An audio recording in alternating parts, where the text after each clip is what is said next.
Dear students, in the previous class I have explained you the primary and the secondary batteries. The primary batteries are those which cannot be used up again because they cannot be recharged, and the chemicals when are over or used up we have to throw it away. The secondary batteries are those batteries which can be recharged and can be used again and again. I also explained you the construction and the working of the dry cell.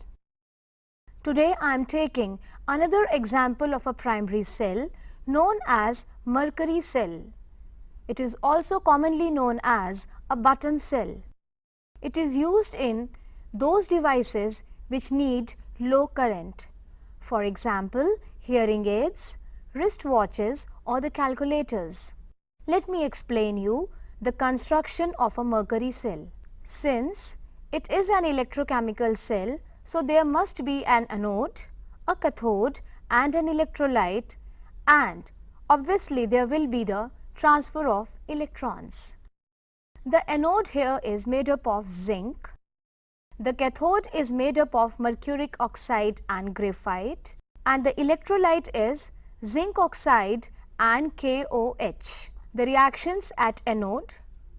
At anode, we already know that the oxidation takes place. Oxidation means the loss of electrons. Since the anode is made up of zinc, zinc will lose 2 electrons and will oxidize to Zn2 plus state.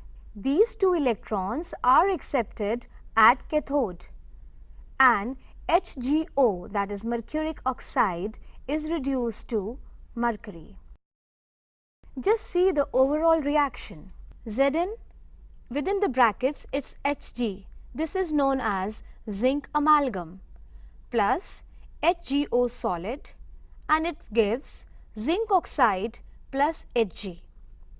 With Hg in the brackets it's written L, small l, that denotes that it is liquid. I hope you all know that mercury is only the liquid metal.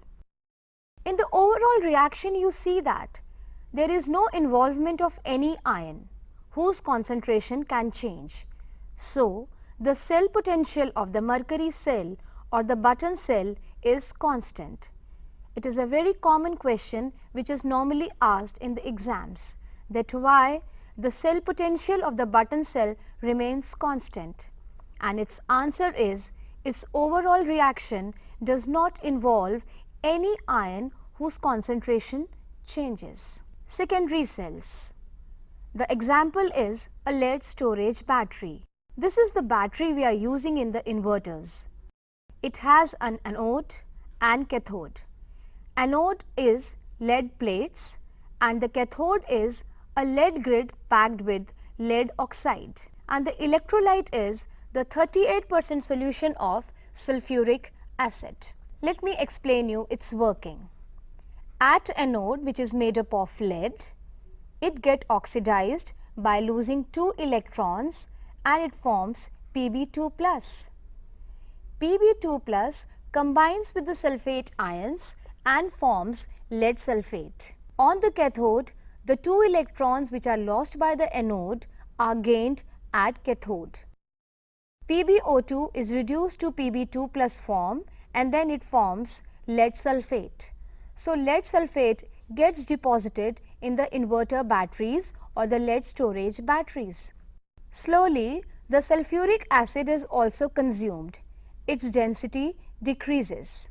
Lead storage battery is a secondary cell, so it can be recharged by just passing electric current. On passing the electric current, the reactions are reversed. The flow of the electrons is also reversed, and the role of anode and cathode is also reversed. The lead sulfate which was deposited during discharging, now it forms lead and lead oxide, and the chemicals are again refreshed. So, this cycle is repeated again and again. When there is no light or when we are using the battery, the chemicals are used up, and that is known as the discharging. But when we are not using it, all the chemicals are recharged. So, we can use the lead storage battery again and again. There is one another example of the secondary cell, that is nickel-cadmium cell. The nickel-cadmium cell is very eco-friendly and very light and compact, but it is expensive, so normally we don't use it. But if we have to prefer out of this lead storage or nickel-cadmium, no doubt nickel-cadmium cell is expensive, but since it is eco-friendly, so we must prefer the nickel-cadmium cell, keeping in mind the long-term benefits. We must take care of our environment. The next topic is the fuel cell. Again, it is an electrochemical cell. Dear children, in the thermal plants, we know that how the electricity is generated. I hope you know that the fossil fuels are burnt and this energy is used to convert water into high pressure steam. This steam is used to run the turbines and the electricity is produced. The efficiency is very less and it causes pollution. So, nowadays fuel cells are used. In this, we oxidize or we burn some fuel, for example, hydrogen, methanol or methane can be used as fuel, and the oxidizing agent can be used like oxygen we normally use. Today, I will explain you the working and the construction of hydrogen-oxygen fuel cell. This cell was used in Apollo space program. First of all, let us define what is a fuel cell.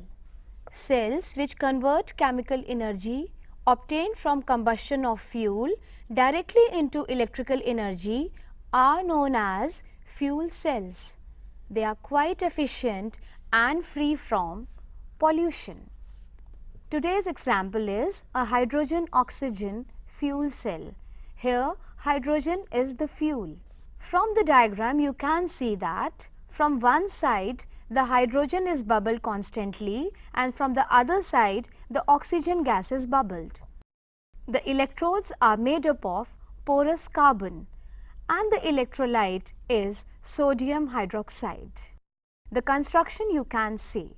This is another diagram of the fuel cell which is showing the working and the combination of the hydrogen and oxygen.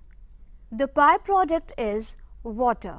The water vapors are condensed and these vapors, when condensed, the liquid water is used by the astronauts. So we can say that a fuel cell is very eco-friendly. There is no pollutants are produced. In the hydrogen-oxygen fuel cell, a catalyst is also used, which is normally either platinum or palladium. I hope you all know that the role of the catalyst. It increases the rate of reaction. Details we will study in the next unit, that is chemical kinetics. Now let me explain the reactions which are taking place at anode and cathode. At anode, hydrogen gas reacts with the hydroxide ions. It loses 4 electrons and the water is formed. These electrons which are lost at anode, they are gained at cathode by oxygen, and these electrons which are lost at the anode are gained at cathode, and oxygen in presence of the water accepts these 4 electrons and hydroxide ions are formed. Overall reaction: 2H2 plus O2 gives water molecule. So you can see that there is no product is formed which causes pollution. Only the water is formed, and when the fuel cell, this hydrogen oxygen fuel cell, was used in the Apollo space program, the water was used for the drinking purposes by the astronauts. So dear students, in this unit we studied about the electrochemical phenomena. The electrochemical phenomena in which the electrical energy is produced by the energy which is produced during a spontaneous chemical reaction and is converted into electrical energy. This electric energy is in turn used to carry out non-spontaneous chemical reactions. I also explained you the working of a galvanic cell, the need of a Celle bridge for the continuous working of a galvanic cell, also known as the Daniell cell. Then I explained you how to calculate the cell potential, the standard electrode potential, by using the Nernst equation. We also studied about the conductors, the metallic conductors and the electrolytic conductors, that how the metallic conductors are different from the electrolytic conductors. I also explained you the concepts like resistance, conductance, resistivity, conductivity and the molar conductance. Then I explained that how the concentration or the dilution affects the conductivity and molar conductance, and I also explained through the graph. This graph is very important for the examination purpose. You must know how to plot the graph and how to explain the variation of the molar conductance with dilution. Then comes the Kohlrash's law.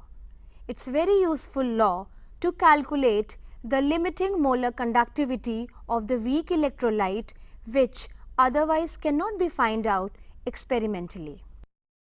Then we also studied the electrochemical processes taking place in our day-to-day life, where we must know that we are using cells and batteries and fuel cell, which are based on the electrochemical phenomena. We also studied the hydrogen-oxygen fuel cell. I hope all the topics are clear to you.